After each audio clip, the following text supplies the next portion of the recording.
Ladies and gentlemen, welcome to another episode of the NBA coverage. It's your boy. We're solo again. Calvin's got a busy schedule the past couple of weeks, so bear with us.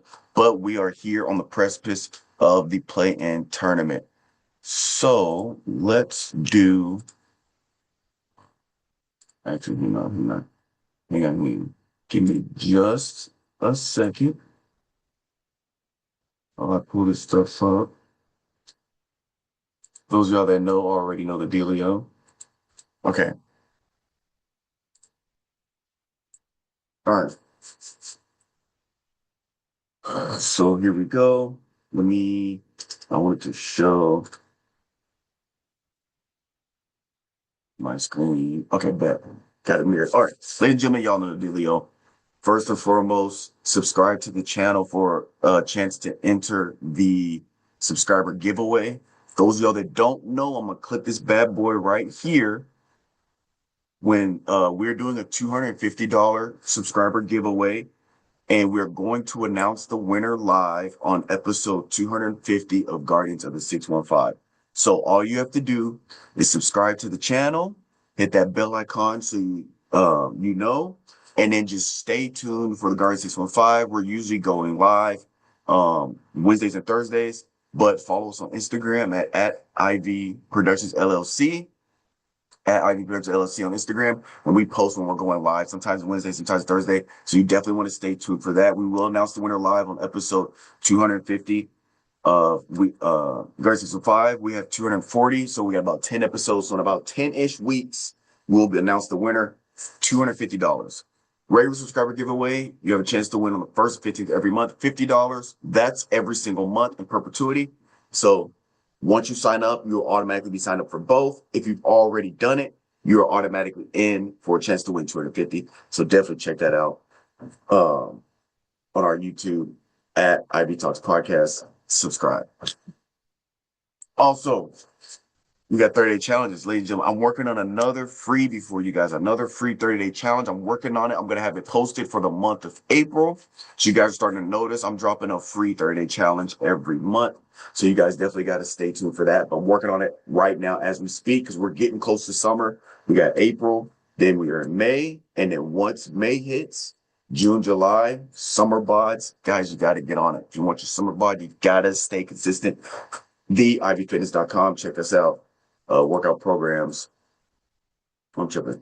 Workout programs here. And then down here, if you need something very specific, send that to me and I can write a workout specifically for you, like your scheduling, things like that. And we got merch down here. All right. And also while you're here, supplements. Why not? FinalFormSubs.com. I got protein powder coming in. It's about to come in a couple of days. Which is the one I use? I use the pure 100%. They're all 100% whey. Just the nutrition is a little different. One of them has a little bit more protein than the other, but essentially the same thing. I like the pure whey, the 100% pure, the advanced. Takes 2 scoops, just takes one. So I like the consistency a little bit better of this. If you like thicker shakes, the advanced is the one you want to go with. But the pure 100% whey protein isolate chocolate, the one I use every single day. I drink 2 shakes a day. That one's the one that gets me right. All right. Check us out, FinalFormSubs.com. Got all kinds of stuff here. Check out our different tabs right here and personal care. All right. So, ladies and gentlemen, we got what's today, the 9th. We have 3 days left of the NBA season. The last day is Sunday, the 12th. Most teams have about 2 games left. Okay, so let's go through these standings real quick. So standings, we got in the East, Pistons, Celtics, Knicks, Cavs, Hawks, Raptors, Magic, 76ers, Hornets, Heat, Bucks, Bulls, Nets, Pacers, Wizards. All right. As you can see here, color coordinated. Pacers have probably clinched the conference. These 4 Cavs, Knicks, Celtics have for sure clinched the playoff spot. And they're depending on how these last 2 games go, we could have movement from the 10th spot and all the way to the 5th spot. So the 10th spot could get they're close enough if they win out and Raptors lose out, they could get that 6th seed. Hawks are too far away. It's no Hawks. I don't know who has a tiebreaker, but 5 through 10, depending on how teams finish, they can move around. So it is possible for Miami Heat to no, not Miami Heat. It's possible for the Hornets to get the fifth spot if they went out and the Hawks lose out. You see what I'm saying? So these teams is very important on how they finish. Bucks, Bulls, Nets, Pacers, and Wizards are eliminated. All right. In the Western Conference, we got Thunder, Spurs, Nuggets, Lakers, Rockets, Timberwolves, Suns, Clippers, Trailblazers, Warriors, Pelicans, Grizzlies, Mavericks, Kings. Riding out at the bottom, we got the Jazz. All right. Thunder obviously clinched their conference, and the clinched division, Spurs and Lakers clinched their divisions, which doesn't really matter for real in basketball. And then the Nuggets, Rockets, Timberwolves with the Lakers and Spurs and OKC have all clinched playing spots. So the playoff spots have been set. The playoff spots have been set 1 through 6. Now 10 through 7, it's gonna be some movement. Now again, 10 through 7, the best 10 spot can do is 7, and the worst the Suns can do is 10. So if Suns lose out, they're still in the plan. But like we talked about last time, these two teams have the advantage because they get 2 games to win one. These two are at a disadvantage because if you lose the first night, you're out, but you got to win 2 straight. So even if you win the first game, you got to play the loser of this game. You have to win 2 in a row, which is at a huge disadvantage. All right. And how do I get rid of this? Oh, Jesus. It stays. There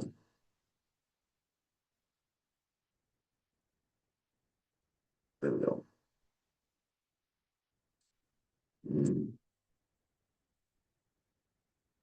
All right. So that's that. Well, let's go over some stat leaders. Some statistical leaders. Jesus. Pull up my other app. We can go through there. Use this percentage, offensive rebounds, Mitchell Robinson. All right, anyway. Points per game, Luka Doncic at 33.5, rebounds per game, Nikola Jokic at 12.9, assists per game, Nikola Jokic at 10.9, steals per game, Thompson at 2, but he's also tied with Daniel Dyson and Wallace is at 2. I believe that he's at 2. And here he says he had 2, and Tyrese Maxey's at 1.9, and Kawhi Leonard. Blocks per game, Victor Wembanyama at 3.1. Field goal percentage, Rudy Gobert at 28.2. Then 3-point percentage, Luke Kennard at 47.7. Free throw percentage, we got Cam Spencer at 94%, Tyrese Maxey at minutes per game, 38.2, turnovers per game, Luka Doncic at 4. At 3-pointers made, we got Concanapple and LaMelo Ball, who are on the same team, and then Luka Doncic. All right. Top 5 weekly leaders past 7 games. Again, we're gonna have some different names here because a lot of the teams have either kind of shut down their top players. So we have other guys really playing big minutes. So Jordan Poole, only 1 game, but 34 points, 4 assists, 2 rebounds, 43% from the 3, and 52% from the field. Cooper Flag, who has really stepped up the last tail end of the season for here. 33 points, 5 assists, 8.5 rebounds, 94% from the free throw line, 45% from 3, and 46% from the field in 4 games in 7 days. So high volume there. Devin Booker been pretty much crushing it all season. 32.7, 7 assists, 4 rebounds, 36.8% from 3. Not terrible, not great. And then 44.6 from the field, and that's in 3 games. Donovan Mitchell, 31 points, 4.3 assists, 6.3 rebounds, 94%, and Devin Booker, 94% for the free throw line. Donovan Mitchell, 94% from the free throw line as well, 38% from the 3, and 58% from the field. We're getting high efficiency shooting at almost 60% from the field. That's in 3 games. And then last but not least, Pascal Siakam, again, only 1 game for him, but 30 points, 2 assists, 7 rebounds, 66 from the free throw line. Not great, but 50% from the 3, only shot 4 shots, made 2. So not a high volume shooter at the 3-point line, but overall efficiency from the field, 54%, pretty good, 1 game. there. All right. Now, our um, postseason award tracker. All right. So MVP, SGA is still the favorite with Victor Wembanyama as the number two. Rookie of the year, Canuple, Cooper Flag there. The two, obviously, pretty much the only two that are, the only two that are really we're talking about. Um, hmm, where-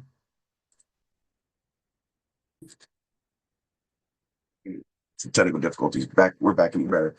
Most improved player, Nick Alexander Walker, again, big favorite there. Clutch player of the year, SGA is also the favorite for that one. All right. Now let's go into team stats. Number one, I actually just want to go into the ratings. I don't want to get too much into this. You got steals and blocks per game, the Detroit Pistons, field goal percentage, Lakers. Okay, cool, cool, cool, cool, cool.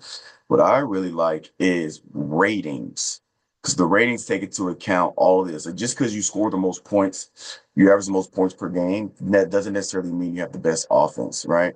It matters like who you play, what's your efficiency. Like Denver Nuggets, yes, they got high points per game, but they also have a high field goal percentage. So I assume that they're probably going to be a top five team in offensive rating, and they are, right? So, um, while their points per game is almost what their offensive rating is, that's just pretty funny.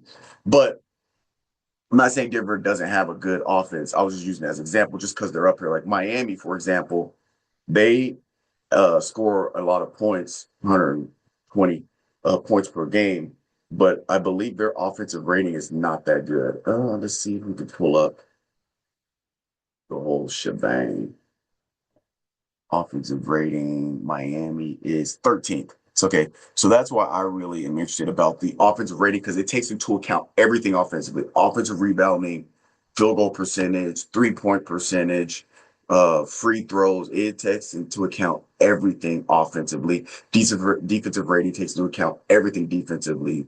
Blocks, steals, defensive rebounds, allowed field goal percentage, allowed points scored on you per game. So it takes into account all of this. So offensive rating, top five offenses rating wise, Denver Nuggets, Boston Celtics, New York Knicks, Charlotte Hornets, San Antonio Spurs. Most of this tracks except for the Hornets. Now, the reason why the Hornets is in a weird position during the plan is because they're that phenomenal offense, defense is not that good. I would almost bet money that if I were to open the defensive ratings and we were to scroll, I would almost go as far as to say the Hornets are probably bottom five defensively. I'm not 100% sure. Let's check.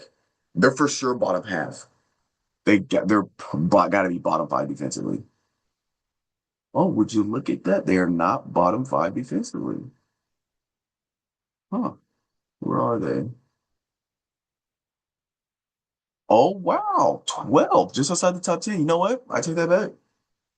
I take that back. Take that back. They got solid offense, pretty good defense. I wonder what the factor is. Well, I know that they're young and they have a lot of issues with having full depth.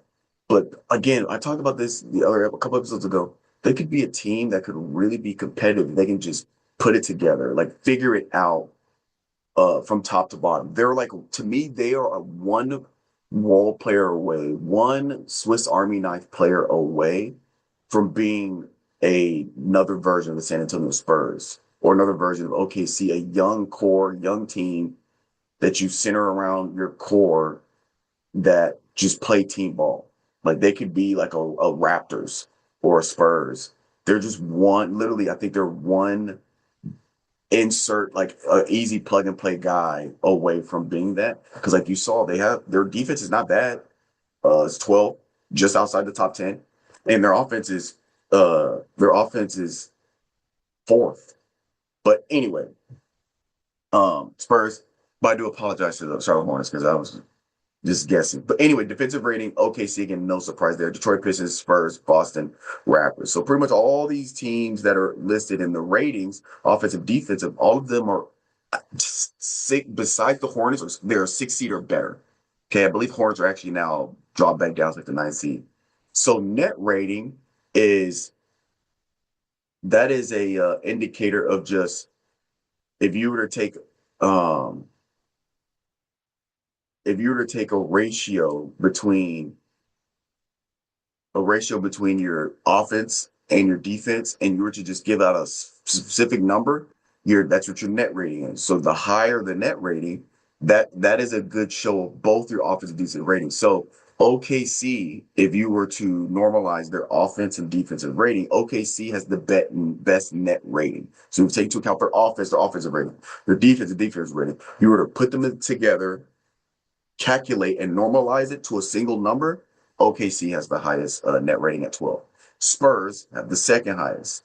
And there's no surprise where OKC is first in the West, San Antonio second in the West. It doesn't always play out like that. But Boston Celtics is got the same net rating as Detroit Pistons, right? And so this is basically, if you were to just, let's see, this is essentially would be the equivalent of a power rating, which means no conferences. You're looking at a team, top to bottom, offense and defense, put everything together.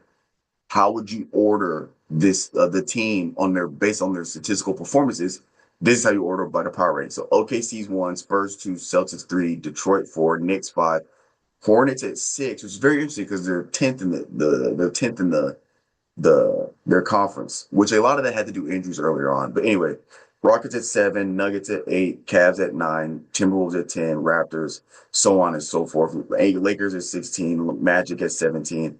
And then the team at the very bottom is you've got the Wizards at 30, Kings at 29, Nets at 28. So most of these would kind of track if you were to do the numbers like that. But that's how this stuff works. That's what I'm very interested in. But I just wanted to say that because we're at the playoff picture. Okay. So now remember, Hornets, they got up into that 7-8. They moved back down to 9-10. Again, 2 games left. There's still gonna be some movement. But Lakers Rockets. Okay. Let's actually just keep that net rating up. So we look at Lakers Rockets. So Rockets were ranked 7th. Lakers were ranked 16th. Okay. So off a pure net rate. Now, assuming Luka Doncic, like assuming a healthy team, because this is not include the net rating doesn't include injuries unless somebody's out for the season. But I don't believe it includes ratings or injuries because it just takes into account what the team produces number wise as a team. It doesn't take into account individual players. So if you were looking at net rating, their net rating is higher than the Lakers. So if you were just looking at pure numbers, pure metrics, nothing else to take into account, you would actually have Rockets beating the Lakers. Okay. Now, will that happen? I don't know. Lakers are actually ranked. Their seeding is higher, but the Lakers don't have, as of right now, they don't have Jared Vanderbilt. They don't have Austin Reeves. They don't have Luka Doncic. So Rockets are liable to win anyway. But that's how I like to kind of look at things. But I take it with a grain of salt because it doesn't mean everything. Because there's this thing called matchups. Matchups matter. And the numbers don't show you matchups necessarily. So a team that might be rated higher could potentially lose to a team that's rated lower because they have a matchup issue. For example, we all know the Warriors of the dynasty, their Achilles heel was that they did not have a true traditional big man. They did not have a rim protecting center. They played a lot of small ball. Draymond Green is an undersized center. Realistically, he's more like a power forward or even really a shooting guard, traditionally size-wise. Very undersized center. Their Achilles heel was having a big man. That's why they tried to draft James Wiseman to kind of cover for that. That didn't pan out the way they wanted. They ended up getting Kristaps Porzingis, but no wait, is Porzingis still with the Warriors? Because I believe he is. He's just hurt. Let me double check before. Because I believe they got Porzingis and Jimmy Butler. Yes, okay. They got Kristaps Porzingis to kind of, again, he's hurt. Their Achilles heel is a big man. So a team that might not now, let's go to net rating and let's look where the Warriors are at.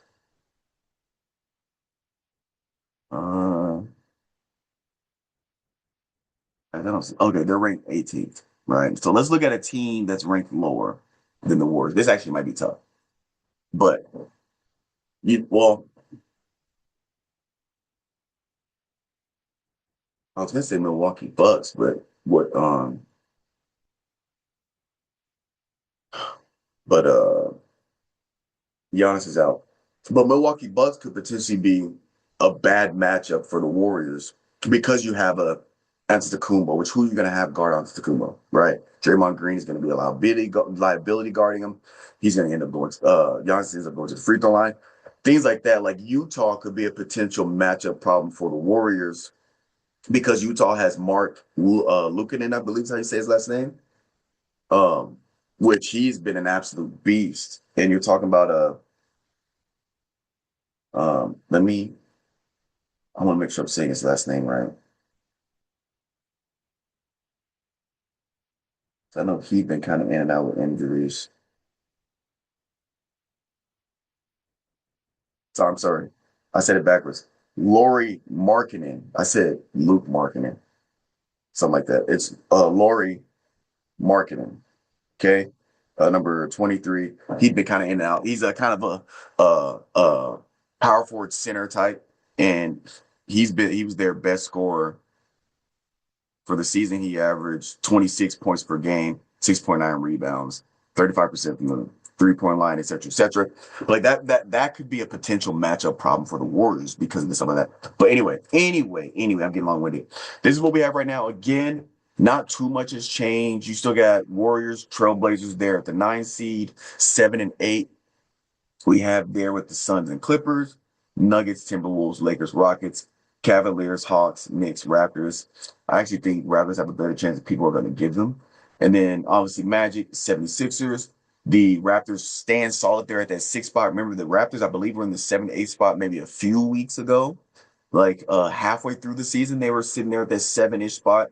And the Magic were, I believe, a little higher. Things kind of moved around. And then Pistons still at 1. Hornets, they were in the 7 and 8 bracket. Now they're back down to the 9-10 bracket. So where they got to win there, and then Magic 76ers, they got to win there. But in 76ers also, Joel Embiid is going out. He has to get surgery, so he's done. So that might do it for the 76ers. That might be wrapped. So Magic's probably going to go to the 7th seed, and then the winner of this one's probably going to be 76ers. But again, Tyrese Maxey, he's been balling regardless if and Paul George, he stepped up a little bit, right? He's starting to kind of slowly get back into the Paul George we know, very slowly, right? Very meticulously. But with a guy like Tyrese Maxey out there, and then hopefully if you get playoff P, then you know they know how to handle it. Tyrese Maxey knows how to ball without Joel Embiid. But there's that. So we're just waiting on that. We're pretty much just waiting for this Sunday. All right. I'm about to stop recording instead of stop sharing. So that's what we're waiting on. Okay. So it is the 12th, the first playoff game or playing game is April 14th. That's going to be Tuesday. Okay. So what probably is going to happen is on Monday, I might do a pod before the playoff picture once we know for sure who's playing what. And then I think what I'll probably do is either guys, I'm going to play this by ear.